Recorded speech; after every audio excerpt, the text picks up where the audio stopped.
What is going on, everybody? Welcome back into the Fantasy Coaches Podcast. I am your host, as always, guys, Coach Steve. It is now going into week 5 of fantasy football, bye-week time. A lot of fun things going through, but we got to talk about Waiver Wire and who to pick up for this week to help you guys continue to make that championship run here. And, of course, we have Coach Tyler on the show today. Coach Tyler, what's going on, buddy? So, guys, I hope your teams are all going to be 4-0 after tonight. If they're not, then jump in for our waivers. Let's get into it.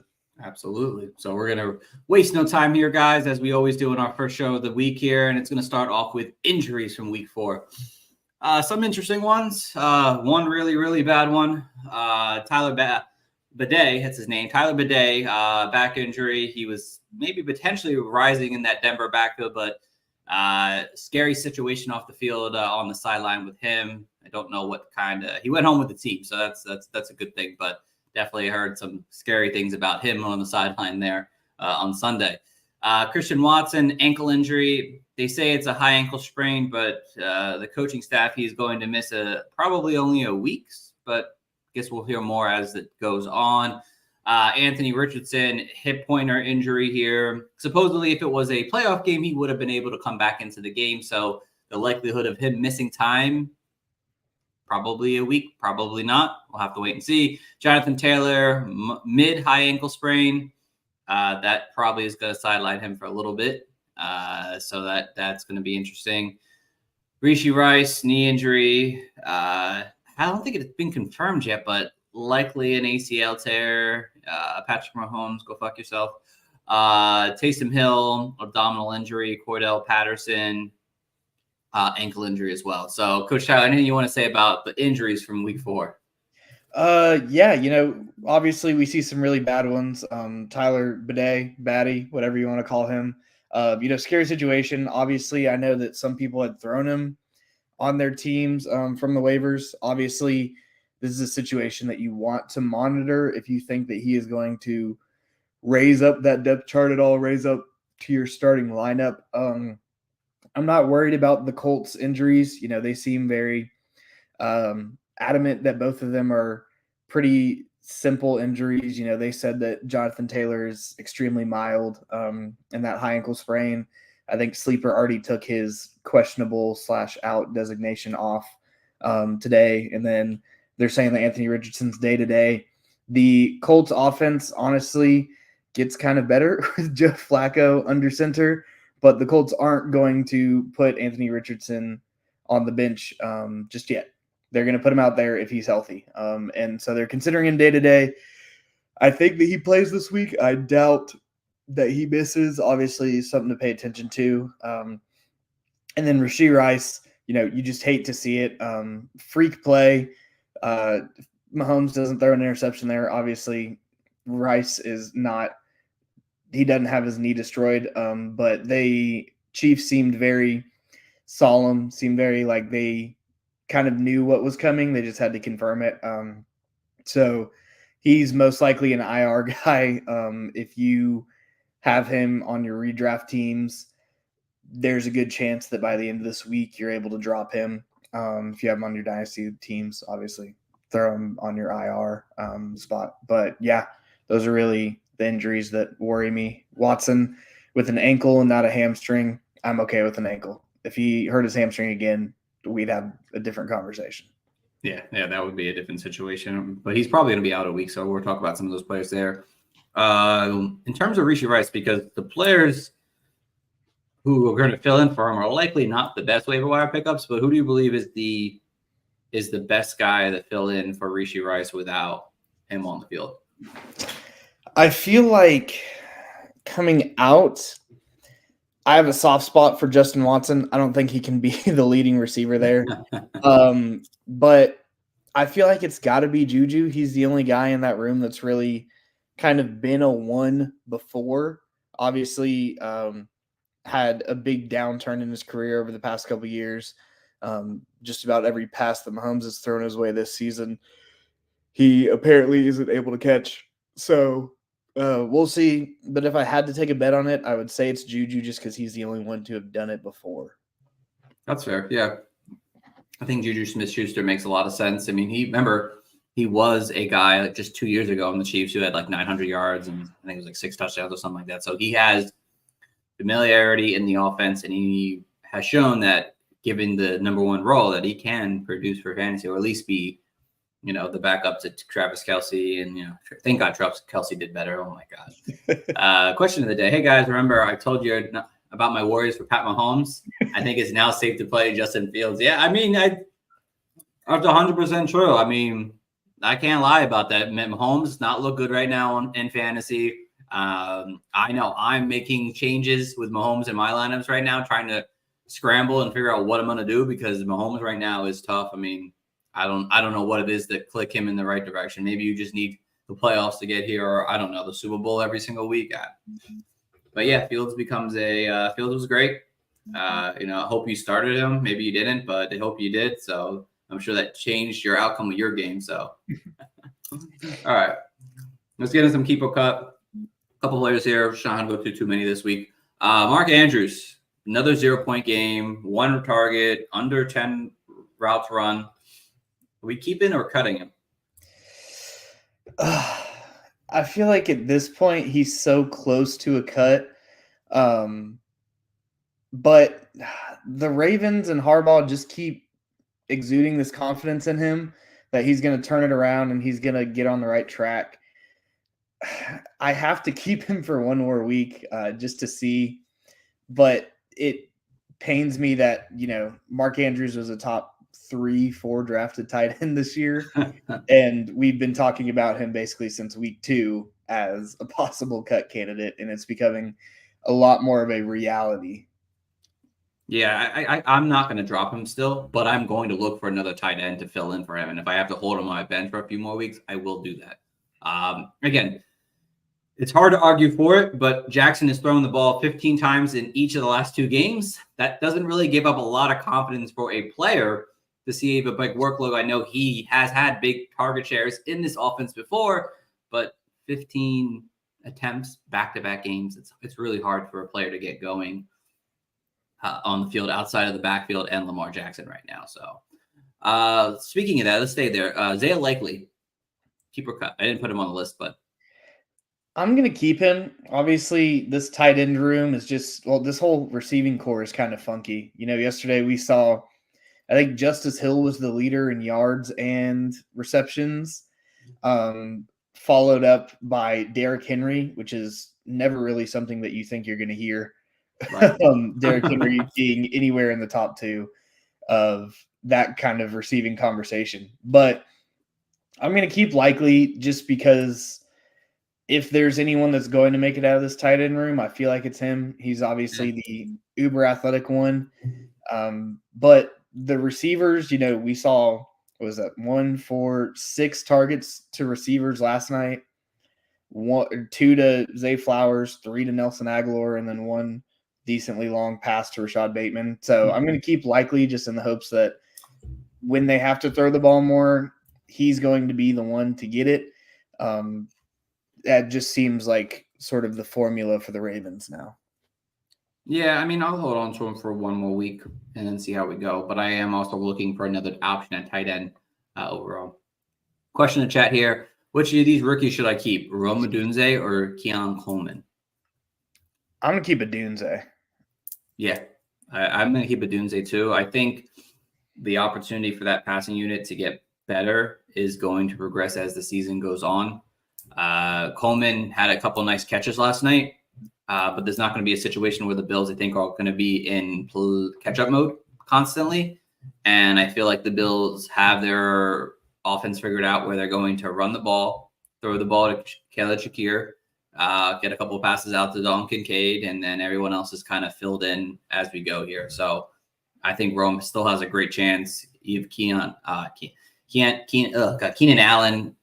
Again, he's on the field right now, but obviously he's older. Injuries could reoccur for him. And Odunze, if Keenan Allen goes out again, Rome Odunze has, as you saw, has upside that's unmatched so far, what Keon Coleman has shown us in fantasy. So, all right, Carson Steele, bad week, fumbled again, I think he finished with 0.6 fantasy points.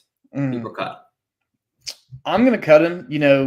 we talked last week about Kareem Hunt. Obviously, it was his first week really back in the system. And I talked about how we just kind of needed to see him be eased in and he would eventually sort of take that role. And Kareem Hunt went out and had 14 carries and then 3 targets. And then Samaje Perine had another 5 behind him. So Steele is back down to the RB3 on this team. Kareem Hunt seems like the Chiefs back to want, giving you both receiving and rushing yards production. And so I'm good to cut Steele at this point. Yeah, I agree. I mean, it was pretty obvious. You fucked up. You fumbled again. Kareem Hunt's time now. Unfortunately, you fumble in back-to-back games with Andy Reid. He's not going to trust you. Kareem Hunt, job now to own.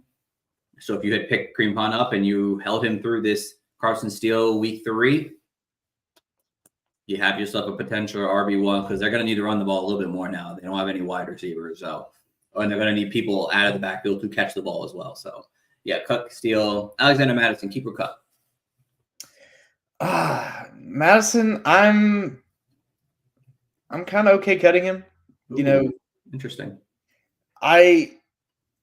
He's just not getting the volume out of this backfield. He's obviously been more efficient than Zamir White, but we've got his 5 carries, which obviously he turned into 60 yards. So like we talk about efficient, but then we have Zamir White with 17 carries and then a target out of the backfield.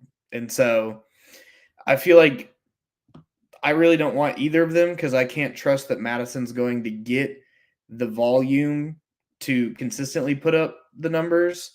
But That's also fair. I don't want Zamir White because he might have the volume, but he's not doing a thing with it. That's fair. I'm going to keep Alexander Madison. I think eventually this team will switch away from Zamir White and Madison will get more opportunities.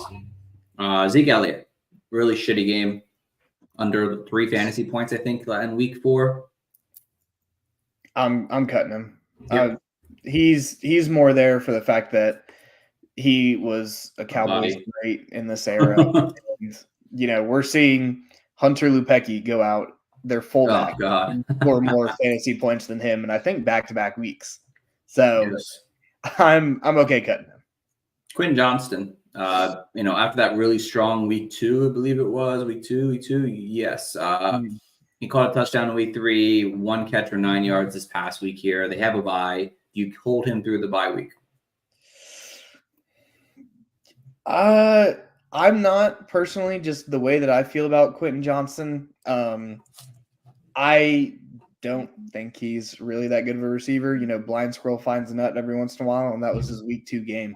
But just with how beat up the Chargers are, I don't trust that their passing game is going to be anything special, especially until we see Herbert at 100%, which we haven't seen a ton of. And even when he has been 100%, he hadn't been great. And so I'm okay cutting Johnson. He's, really the third option. McConkey's starting to kind of come into his own, and Josh Palmer is that deep threat guy. So yeah, I'm cutting Quentin Johnston. If he's on a bye, he is on a bye this week, so I don't think he's doing enough for me to want to hold him through the bye. I'm okay letting someone else take him. Plus, yes, Fantasy Dog, thank you for being a subscriber of our show. We really appreciate that. Yes, he even said DJ Shark is coming back essentially soon, potentially. Mm-hmm. So that is something to keep in mind when he comes back on the field. Alec Pierce, obviously fantastic first few games there, the last few weeks now. Things have kind of come downhill under, 5 fantasy points back-to-back games, just 2 targets. Even with Joe Flacco on the field, he didn't really do much. Keep or cut Alec Pierce. I'm honestly okay cutting him. Yep. Kind of like we talked about, or kind of like I talked about with Alexander Madison, right? He's just not going to get the volume. He's a big play guy. That's what, won him, or that's what won you your week in week 1 if you started him somehow with his, 3 receptions on 3 targets, but 125 and a touchdown. And, whether it's Flacco or Richardson, obviously we saw Richardson likes to bomb it down the field, and there's a chance that Pierce continues to be a guy that he finds on that. But, I honestly like Alec Pierce a lot for DFS. But in redraft, I'm not seeing a ton, especially with Josh Downs back and how good he's looked, how Yes. loved he is by both quarterbacks. He sure is, and I love having Josh Downs back on the field. Yeah, quick Alec Pierce cut. Last one, Hunter Henry. After that big week 2 game, really kind of just appeared again from this offense here. Keeper cut Hunter Henry. I'm good with cutting him. It's the tight end landscape has been so crazy that there's a chance you don't find anyone better than him. That's true. That's really true. At the same time, any given Sunday, any other tight end could be better than him. And so it's unfortunate. I'm okay cutting him. It's really just kind of a dart throw with most guys at the tight end position now. But I'm good cutting him. Yeah. All right. So let's get into some waiver wire talk here. Obviously, week 5 has 4 buys: Chargers, Eagles, Lions, and Titans. So there's some heavy hitters in there. So some people are going to need to find players to fill in. I know I have a lot of Lions, so it's going to be a lot of fun next week. But let's talk about players from each position here, starting with quarterback. And then we have here the top quarterbacks under 40% owned. Justin Fields, obviously we saw him come off a really great game. Geno Smith has been solid. He has another solid game tonight. Not a bad play to have him picked up for following week. Andy Dalton, hasn't been amazing, but it's been pretty solid the last 2 weeks with Carolina. So he's a pretty solid pickup. If Anthony Richardson is going to miss this coming week here, Joe Flacco kind of inserts himself into a potential starting quarterback. We saw at the end of last season. Tyler Huntley, if he does well tonight, he has like a rushing floor. He does well for Miami. He blows up for Miami back here. He becomes somewhat of an interesting option to go pick up a dual threat quarterback. And Deshaun Watson has a kind of a favorable matchup. He hasn't looked great, but people could be struggling at quarterback. So, Coach Tyler, how do you feel? Who's your top option at quarterback this week?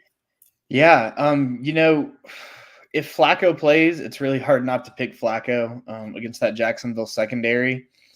But I'm really leaning towards Geno, especially if he goes out and puts out a good game today. They'll be going up against the Giants next week in Seattle. So they have the home field advantage. They're 6-point favorites. And Giants defense just isn't overly good. Their offense isn't really all that great either. So there's a chance it becomes a big Ken Walker, Zach Charbonnet game. But if he goes out there and he's aired it out, I really like him next week. I also, surprisingly enough, I like Justin Fields against the Cowboys in prime time. The Cowboys defense just hasn't looked like what it has in the past. They got banged up a lot on Thursday night too. Lawrence injuries with, Micah Parsons is expected to miss this week. Yeah, D. Law is expected to miss this week. Trayvon Diggs went down towards the end of the game with an injury. I don't know if he's expected to miss, but I know that he's at least a little banged up. So this Cowboys team is not healthy, and they haven't shown anything outstanding this season yet.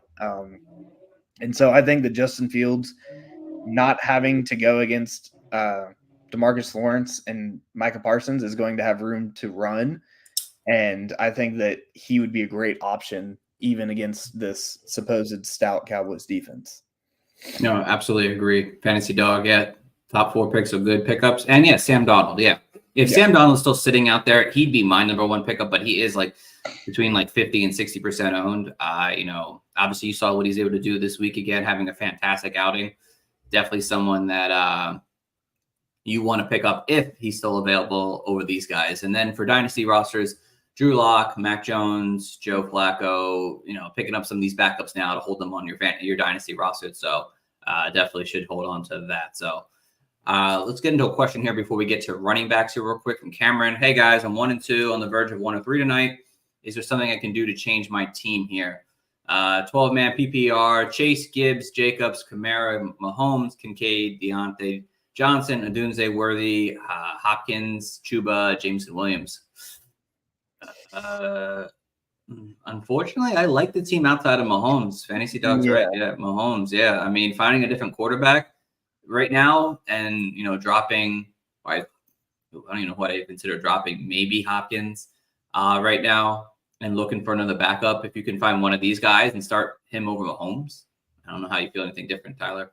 Yeah, no, I like this team. Chase has been exploding. Gibbs is Gibbs. The team's kind of been up and down in terms of the players on a week-to-week basis, so I can Yeah. see why he's 1-3. I mean, Kamara's been, consistently the RB1 this season. Fantasy wise, Kincaid's starting to come into his own. Deontay looks good with Dalton out there. Odunze's getting his work with Keenan Allen out. Worthy, honestly, I'll be honest, forgot about Worthy when we had our who could be the number one in Kansas City conversation. Oh, well, yeah. Yeah, that completely I blank. don't know why I completely missed on that. Yes, absolutely. Yeah. Worthy is a big player to have a step up, but I feel like his role, won't see the underneath passes like Rice will. Well, Rice did, and I feel like Juju will have a better chance at that. That's the only thing on that. So Yeah. yeah, But yeah, Cameron, it's a good find another team. quarterback. You just need to string together some more weeks. Exactly. All right, let's get a quarterback, and then we'll answer some more questions. So yeah, Fantasy Dog said right here, I'd start any of those over Mahomes right now. So running backs now. Top options also, obviously, Trey Sherman. If Jonathan Taylor is going to miss a week at least, Trey Sherman is going to see the workload in that backfield. We saw it last year at some point where he was had the starting role and he did pretty good at some point. I think late in the season for the Colts. Kareem Hunt, obviously, if he's still out there, I think he's still under 40% owned. So he's a guy. He might be the top option. I probably should have put him at the top option. Roshan Johnson. I know DeAndre Swift went off for a big week, but Roshan still has scored a touchdown. I don't trust DeAndre Swift 100% still that he's going to see this giant workload week in and week out. Tank Bigsby had 90 yards this past week here. Travis Etienne dealing with a shoulder injury. They might lean on Tank Bigsby a little bit more and kind of leave the pressure off of Etienne. Again, Alexander Madison, for me, someone I'm still looking to pick up. I think that eventually he'll get the workload in that offense. So, Coach Tyler, who is your number one pickup at running back? Yeah, my number one is going to be Kareem if he's still out there for you. Obviously, we're still a projected 6-ish weeks out from having Isaiah Pacheco back. So that's 6 weeks of good, consistent volume and production. And the Chiefs are going to have to figure out how to run this offense with a lot of receivers out, presumably for the year, in both Hollywood, who they traded for, and second-year Rashee Rice. And so I think Kareem Hunt could get a lot of work out of that. He obviously had great volume this past week, but also just his work out of the backfield. He has, in his original time with Kansas City, he was a good receiving back. It obviously trailed off a little bit going into the past couple of years, but we even saw, targets out of the backfield this week. So I like Kareem a lot. I like Roshan. I don't believe in the DeAndre Swift big week. We saw, I need to go look at the snaps for it, but again, we see Roshan on just his 7 carries go get another touchdown. I think it was like 60-30, I think 65-35, something like that. Yeah, but I know that last week for sure he handled, Roshan is the goal line back for this team. I think he had all the goal line touches this week too. And then we have he's the primary third down back, even if we saw Swift go out and get 7 targets. I still think Roshan's the primary back there. Swift just had the hot hand for the day, and so they weren't going to not run him. But yeah, I go Kareem Roshan right there. And then obviously if something's wrong with Jonathan Taylor, Trey Sermon works his way up to 3. Fantasy Dog said Rice minus Karma got him plus suspension next 2 equals 2 years. I feel bad for dynasty owners if that's the case. Oh God, that's what it is. It's fantasy. It happens. Other options, Justice Hill. I think he might even be considered one of these top options, to be honest. If you're knowing that, he's becoming a big part of this offense here. I think Justice Hill deserves to be maybe in this top 5, top 6 option here at running back. If you're looking for a cheap option that you don't want to rush and try to get one of these top guys because everyone's going to do it, Justice Hill has been pretty solid. Salah Algier, he actually did much better this past week than Bijan Robinson. So he's definitely another guy that you could consider if you're looking for bye week replacements. Chai Chandler, not so much, but he's still the backup against a injury-prone Aaron Jones. Ray Davis, again, his time might come at some point. Who knows? Probably not. Antonio Gibson, if Ramondre Stevenson fumbles that ball one more time, it might be the Antonio Gibson show. Clyde Edwards-Helaire, he could be coming back this coming week, maybe not, maybe one more week. Keontae Mitchell too, that he could be coming back soon, and he was a big part of that Ravens offense. I know that Henry is killing it, and So it's Justice Hill, but Mitchell could be someone. On the higher end, if Rico Dowling is still out there, I think he's worth a bench spot as a flex option if you need him. He's starting to get more work in this Cowboys offense. They're moving away from Zeke Elliott. They have to figure out something here, and he would be the guy to pick up. He's still a starting running back for this Cowboys team, it seems like. So, and then Dynasty, Tyler Goodson as the fill-in backup for the Colts, and then Dara Olugunbolagwe had 40 yards and a touchdown. If Joe Mixon misses another week, Cam Akers has not fortunately looked that great, and he's not getting the receiving work, but Dar is getting the receiving work. So that is thank you for you like your format here. Thank you, appreciate that. Right. We had a question in the chat. What should I do with Garrett Wilson real quick here? So what should we do with Garrett Wilson, Coach Tyler? Trade him. He's, we wanted to see him with Aaron Rodgers, and it's obviously the experiment isn't going to work while he's in New York. And hopefully trade him for, though? Before his second contract. You want him or T Higgins? Let me pull up T Higgins real quick. I think I still personally want him. I think you have to ride out this bad start of the season here. Unfortunately, he had a tough stretch, and he's going to have another tough stretch. I just don't know what you're getting from him, like what you're going to trade him for personally. And this is me talking, like what you're going to get for his upside. I still think there's upside later in the season for him that you just kind of have to ride out.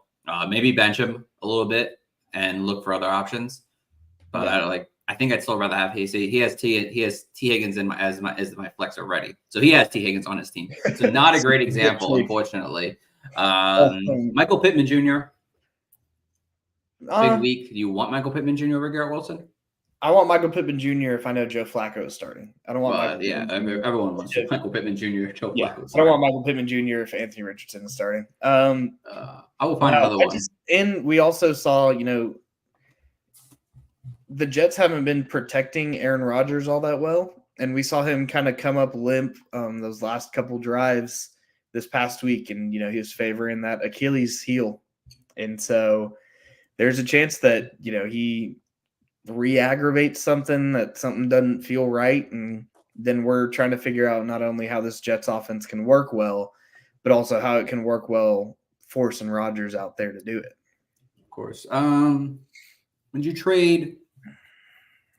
I'm trying to think here. Deontay Johnson. Would you trade Garrett Wilson for Deontay Johnson right now? If I knew that Dalton was the quarterback for the rest of the season, yes. Okay. Khalil Shakir. Garrett Wilson. You might be able to get plus. Yeah. Maybe so. Honestly, I think Shakir, just better offense, better opportunity. Yeah. And he's coming off, he's had double-digit points every game this season. Even this past week was 4 for 62, which looks a lot like his floor. And so I'm okay going Shakir over Wilson right there. That's fair. I still want to hold him. Personally, I want to ride it out. But I understand trading. Those are some potential options that you could look for. I mean, Brian Thomas Jr., Chris Olave, I feel like he's going to start getting going. Somewhere in that range there.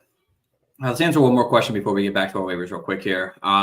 This is an easy one. For me, this is easy. Should I trade McBride for CMC and Brock Bowers? 1 point PPR. I want to hear your easy answer because I'm conflicted on this. I mean, yeah, Brock Bowers had a bad week, but I still want Brock Bowers and CMC. I don't think McBride has done enough this year to show me that he is like a must-own option. Like he's done great, he's solid. He's been one of the few solid tight ends this year. I'll give him that, but I'd rather take the shot with Brock Bowers and the upside he can offer, and then CMC. See, free basically. I feel like I kind of want to stay with McBride there because Brock Bowers, his one bad week did come when they went with the quarterback change. There's something to be said about that. And then, it came out today that apparently Shanahan knew, and it's been revealed that Christian McCaffrey not only has the tendonitis in his one Achilles. He's got them in both, yeah. He's got it in both. And so it's not just, waiting for one to heal. It's a risky trade. I get it. But yeah. I feel like it could be the right trade. I don't know. It could be. It's it's really banking on Bowers and O'Connell being good together. If O'Connell continues to be the guy, I don't know what the future of the quarterback position looks like for the Raiders. But I feel like I'd rather stick with McBride and kind of have the known commodity than I'm sorry, Dalton. We're split on the news. I apologize. Yeah. If anyone in the chat has an answer to this as well, throw it out there and we'll share it on here. So, Trey McBride or CMC and Brock Bowers. All right, let's go to the wide receivers real quick. We're getting short on time here. We're going a little further. Top options under 40% here. Dontavian Wicks. You're going to get at least 1 week with Dontavian Weeks. Christian Watson is out at least 1 week. It could be more still, but Wicks is going to get a 1 week, and he had 14 targets this past week here. Obviously, a pretty high option for Jordan Love in the passing game. Wanda Robinson has been elite for PPR leagues. He had 11 receptions this past week here, and he's been solid, consistent. It's not great, but someone you can use during bye weeks to have on your bench, somebody I want. Josh Downs, again, I know I'd prefer him with Joe Flacco, but I still want him on my team here. Obviously, he's come back, and he's tied the amount of targets that Michael Pittman Jr. has had since coming on the field here. And Josh Downs is a much better YPC, yards after catch wide receiver for your team here. And I think he'll be pretty fine as a flex option. Xavier Legette jumped in as that slot role with Adam Thielen out there, and he thrived, 6 for 66 and a touchdown. Now, he's not going to do that every single week, but this offense for the Panthers are continuing to impress. They're looking better. He's an option to go after. Jordan Whittington, Rams rookie wide receiver here, got a hot start, pretty solid in the game here. Again, I think that him and Tutu Atwell are going to be guys that are going to take over this backfield as they grow this season here, and that's kind of how I feel about my top 5. So, Coach Tyler, who is your number 1 option at wide receiver? Yeah, number 1, I'm going to have to go Wandale. I'll put Xavier Legette in there as my number 2. But like you said, he's just been a PPR monster. We've got 12 targets, 4 targets, 8 targets, 14 targets. So he's getting the workload. And it's insane that we can say that he's getting that kind of target share with how much buzz has been around Malik Neighbors and how much they're force feeding him. It's almost like Wandale Robinson is flying under the radar on how he's been able to perform, right? And I mean, this past week, obviously 11 receptions. That puts him at his highest fantasy finish at wide receiver 16. He's finishing, high to mid wide receiver 30s the rest of the season with that target share. But even just knowing that I can put in a guy who's going to have, 8+ targets at my flex as I'm looking for a bye week fill-in, I'm happy having that. And kind of like that alludes to, I don't have to start him every week. Obviously, if he's getting 14 targets every week, I'm probably going to start him every week just in case. But that's fair. If I know that I can guarantee, 6 to 8+ targets just about every week, even if it's in a bad offense, he's still getting the ball. And in PPR leagues, all he has to really do is catch it. That's honestly more valuable than the slant route that he's running. So if he's able to maintain that, I really like him, even just as that emergency guy, or just so the other guys in your league can't use him against you. That's fair. Play a little defense by playing offense. And then Legette, obviously with Dalton, he looked a lot better. He looked a lot more comfortable, and Dalton's able to actually deliver him the ball. So I like Legette there as my number 2, but Wandale is definitely 1. That's fair. I like it. Some news with Raheem Mostert already out. Jeff Wilson sustained a knee injury pre-game warm-up. So if Jalen Wright is out there right now, if you're listening, go out there and go pick them up. Go pick him up if you can still grab him real quick. He might have been dropped after a bad week last week here. Fantasy Dog says, what about Trey Tucker? Trey Tucker's on my other options. He's still an option. I don't know if he's going to do what he's been doing the last 2 weeks consistently, but he's definitely an option that's worthy of being picked up for sure. I just like the other guys to have more sustainability. And he's like, are you guys rating these players off for week 5 pickups or rest of the season? Kind of a mixture of both. Yeah. Mostly for, it comes in week 5. Like I want these guys, and, most of these guys I'd want moving forward here. So like I kind of, it's kind of like a mix of both. That's kind of how I play with my waivers. Like I kind of look for this week, but I also look towards the future as well with some of these players. Other options: Romeo Dobbs, Alan Lazard, Trey Tucker, Tutu Atwell, Juju Smith-Schuster, Sky Moore. Those are all other options. Higher percentage guys like Darnell Mooney, Jerry Jeudy, Cortland Sutton, high target wide receivers could be worth picking up, especially with bye weeks coming. In Dynasty, Bo Melton had his time in there with the Packers last year when they lost a lot of players, so they continue to lose players. Bo Melton's name might get called again. And in Dynasty, Juju and Sky Moore might be out there that could be worth picking up. And don't be surprised if Kadarius Toney comes back to like join the team here after seeing Juju go, not Juju, but seeing Rishi Rice go out. So, and last but not least, tight ends here. Some of the guys under the 40% mark. Tucker Kraft, my top option personally, obviously is just broken away from Luke Musgrave. You saw Jordan Love kind of just target him a bunch in this past game. I know it's a negative game script, so things were kind of in favor of the passing game. But Trey Kraft. I'm sorry, I've got Trey Tucker on my mind. Tucker Kraft. God, Kraft. Thank you. Oh my God, Tucker Kraft. Is breaking away from this backfield. Tight end duo. Yeah, I can't talk anymore tonight. Tight end duo here. So I like him as my top option. Kobe Parkinson, solid tight end overall. He'll get you 6 or 7 points. Eric All Jr. played the most snaps for the Bengals this past week here. Did much better than Mike Gesicki, and he's got 4 receptions in each of the last 3 weeks. Noah Gray had 4 for 40 this past week here. He might see more work and more 2 tight end sets with Rishi Rice out, and then Noah Fant, just a solid tight end overall. So Coach Tyler, who's your top option at tight end? Yeah. I honestly want to go with Noah Gray here. I do like Tucker Kraft, but kind of like we've talked about, figuring out who the wide receiver one is, kind of hammering down who is the guy in Green Bay. Obviously Tucker Kraft coming off an insane week, but he just gets added to that conversation now of, is he going to be the one to break out this week? Is he going to be the one to lead the team in targets or receiving yards? Or is he even going to have a good week? Or is he going to be the 5th option behind guys like Dontavian Wicks who wanted to go off? But Noah Gray, obviously we saw Travis Kelce have a lot better week, but I don't know that I'm fully bought into the fact that, he's fully good to go. Obviously we talked about Mark Andrews as a cut candidate.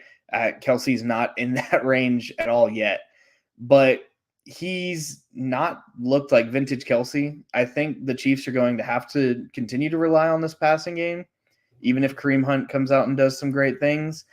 And we see some, decent target numbers for Noah Gray, nothing outstanding, but in terms of who I could get cheaply, but also trust that I'm going to get, 4-ish targets a game from them, I like Noah Gray here, especially, Rashee Rice is out, so everyone somewhat steps up a spot in the depth charts. Yeah, no, absolutely. Yeah. Some other options, Kate Otten, a great player for him last year. Yeah, 2 games. Tyler Conklin, Brenton Strange are the options. I got a bad take on Kraft preseason injury outlook. Took late at 6. 6% of my best balls. That's rough.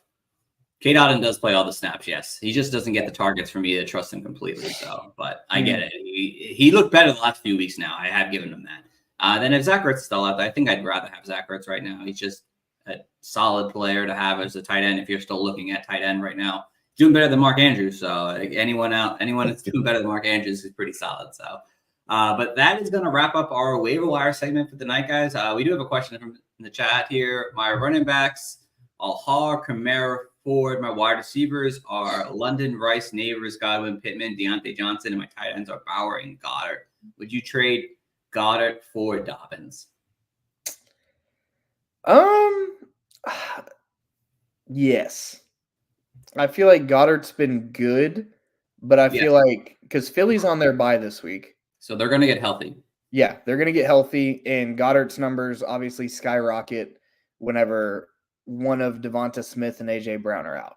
But we've had AJ Brown out for 4 weeks now. 2 weeks. 2 weeks. 2 weeks. 2 weeks? He played week 2? I think he played in week 2, yeah. We've had him out for a couple weeks at least. And then Devonta Smith obviously missing time. No, he was out week 2. Yeah, he was out week 2. Yes. Yeah, so he'll be on a month of recovery, and then we have Devonta Smith coming back. So I'm okay getting rid of Goddard. It's a good sell high moment, especially with the running backs that you already have. Hall, obviously, disastrous week, but that's not going to be the norm for him. Kamara's been the RB1 in fantasy. I think he still ranks as the RB1 in fantasy, at least in PPR. And then Ford, I know they just opened the practice window for Nick Chubb, so there's a chance his value is going to dip in the next couple weeks. But I think Dobbins, still has Los Angeles's backfield secured right now. I think it's a good sell high moment for you. Yeah, I like it. Getting Goddard, selling high on Goddard when you have Brock Bowers, you're fine with getting Dobbins, who has a high percentage of this backfield carries and touches. You're going to need that, especially if Chubb comes back. And they opened the window for Chubb too. It's not like, they think Jonathan Brooks, Jonathan Brooks coming back. Well, they didn't open his window yet, but Nick Chubb's window has already been open. So I know what that tells you. Not great things from Jerome Ford down the stretch here. So, but that is going to wrap up our show tonight, guys. We thank you guys all for listening. Coach Tyler, is there anything you want to say before we get going? Yeah, go check out dynastynerds.com. Use code COACH when you get over there. Get into the Dynasty GM, get in the Dynasty Film Room. Go check out all the amazing articles that Coach Steve and the rest of our writers have. It's great in-season tools, but also once we start to get around to draft season, it's also really fun. It's the Dynasty part of it. But go check out Dynasty Nerds, use code COACH. And make sure y'all got y'all's pizza and wings ready because we're about to kick off with the Titans and Dolphins. I know what Coach Steve's about to go do. Oh, absolutely. Yeah. Thank you guys for listening tonight. We hope you guys enjoyed this episode. As always, please go check out our YouTube channel at the Fantasy Coaches here. We have a great show every Monday, and between Thursday and Saturday right now during the season, we're going to get you we'll get you the start and sit show for week 5 at some point. It might be Saturday. I haven't talked to Coach Tyler about it yet, but it might be Saturday this week. But usually we try to do it every Thursday. Those who are listening on Spotify, Apple Podcasts, we appreciate you guys as well there, but if you ever want to come to the YouTube channel, always come on over. Usually at 6 p.m. Eastern time, usually when we go. But if not, please give us a like and a follow, and we really appreciate it. So thank you guys all out for listening tonight. Tune in until next time, everyone. And you guys all have a great one now. Back to back is not far-fetched. We got a couple of Clark Kents. I've been feeling super duper. How the heck they